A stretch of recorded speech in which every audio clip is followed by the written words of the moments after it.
What's up, guys? Adam with Whisker Fisherman TV, and today we're going to do my gas mask bag.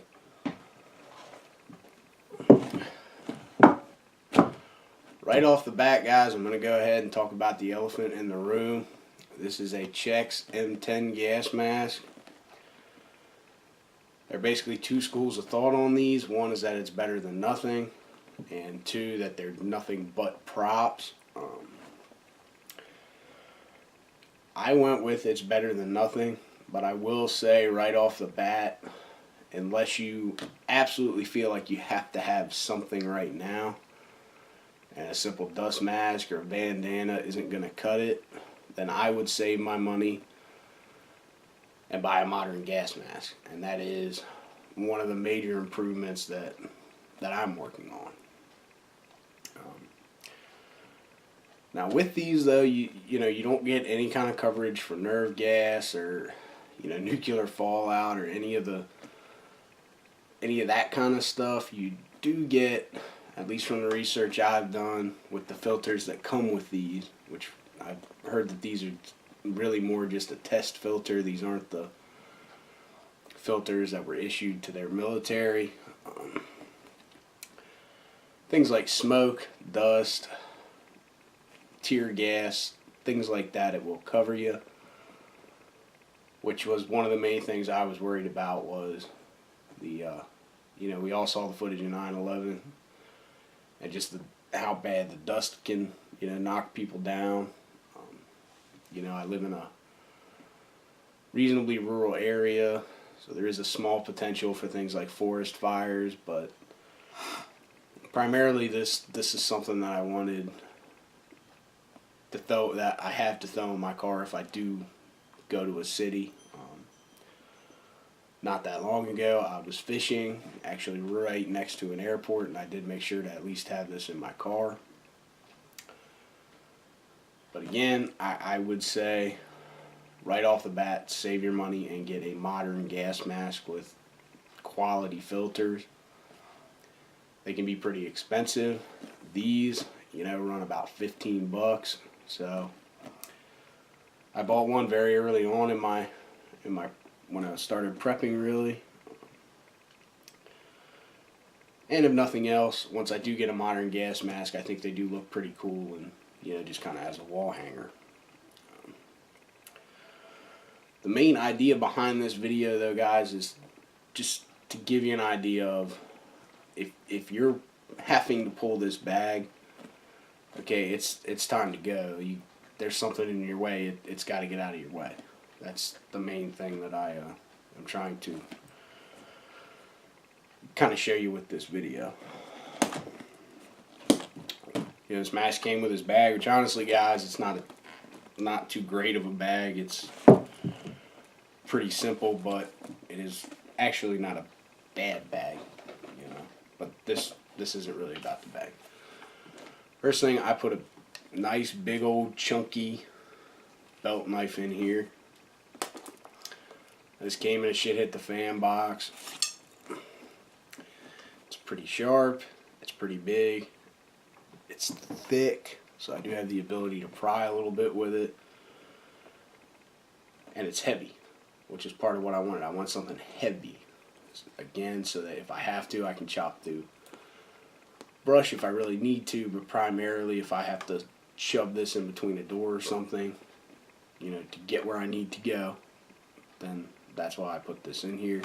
I modified this one just a little bit. I wrapped it in paracord, stuck a little button compass on there, and there's about 4 feet of duct tape wrapped underneath of it. Just a small improvement that's pretty easy to do.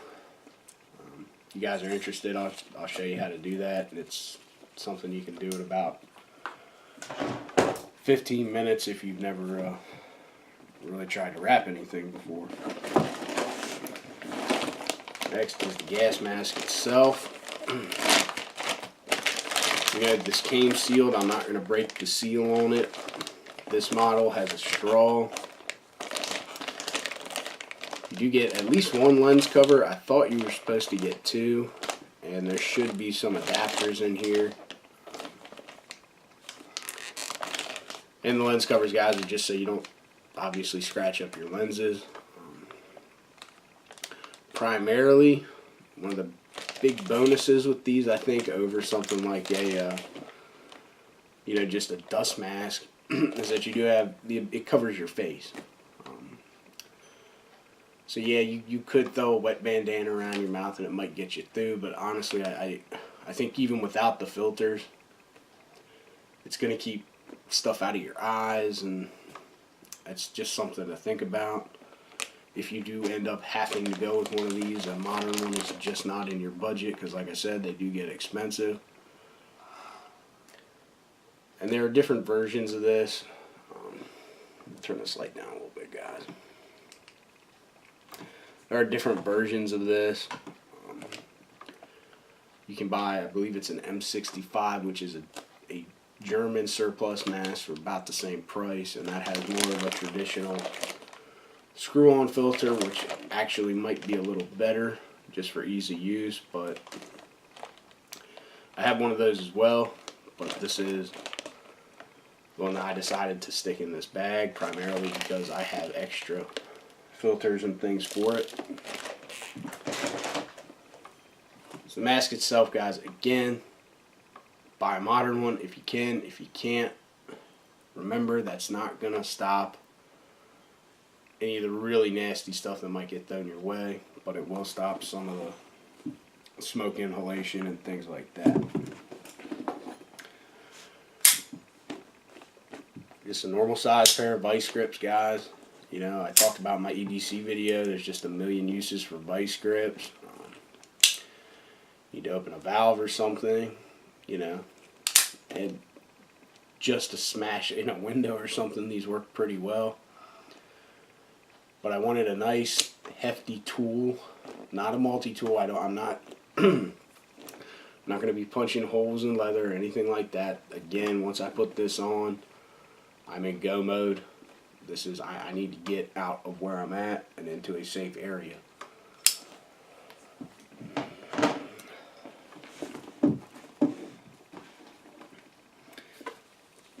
Just a cheap little pair of gloves. Rubber gloves would probably be better, especially if you're using a modern mask and you are, set up a little more for things like nerve gas. But again, something that's going to let me, it will help keep some of the stuff off of me, but primarily, again, this is, whatever I got to go through, I'm ripping, I'm tearing. I want a pair of gloves so I don't cut my hands up. Good pair of leather gloves, any old gloves really, guys, for this in particular kit, I think would work. On the exterior of the bag, I just got a hammer. It's just an old one that was laying around. Doesn't even, I don't think, really need to be a claw hammer, but with a claw hammer it does give you the ability to kind of pry a little bit. And that's the same thinking as everything else basically that I've shown you so far. If I have to beat a lock off of a door, I have to get through a gate, a pair of tin snips would not be a bad addition to this. But some tools, guys, again, I keep stressing that by the time you put this on, it's time to go. There's no picking your way around in and out of a crowd or anything like that. It's time to go. Now, obviously, there's some self-defense capability, probably more so even than the knife, I think, in some situations with a good hammer like this. But the reason I put it in here, again, it's time to go. I've got to smash my way through something. This is going to work a hell of a lot better than me trying to pick up a brick or use my hands. It's a good hammer. A good crowbar would work as well. I thought this was just, fits fairly well on the outside of this pack without adding a whole lot to my profile. Now you got a little bottom pouch on this.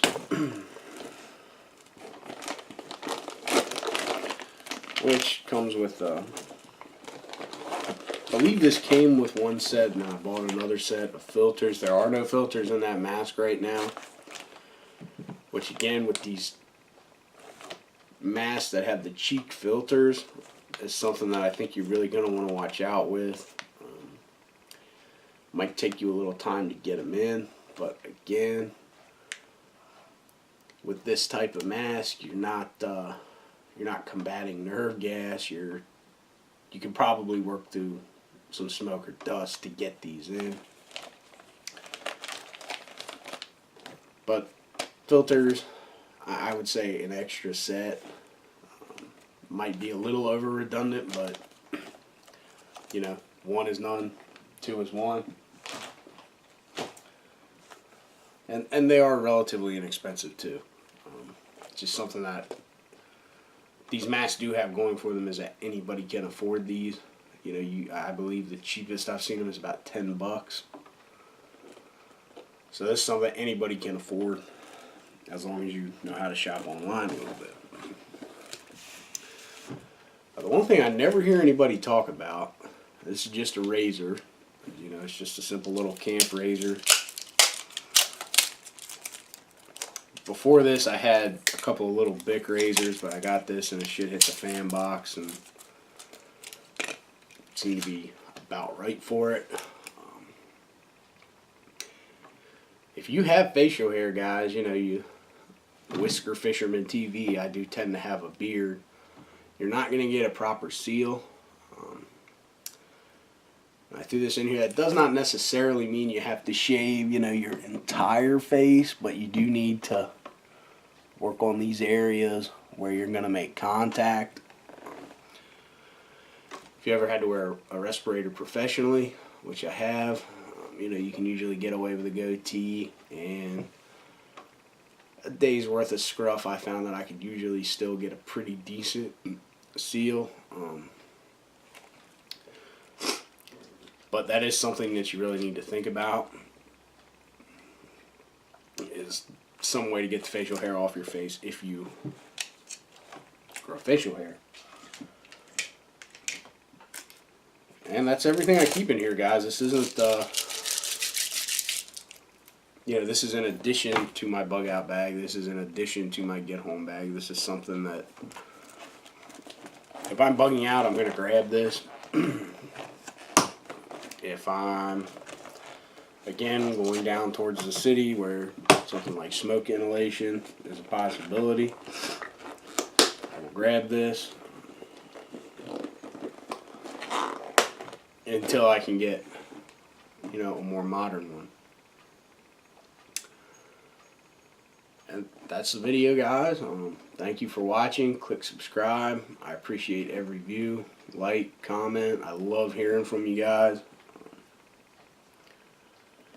If anybody has any more information about these, I'd love to hear it. Because again, this was something that I've done some research on, but it was something that I bought really early on, and I'm not totally sure I didn't make a mistake.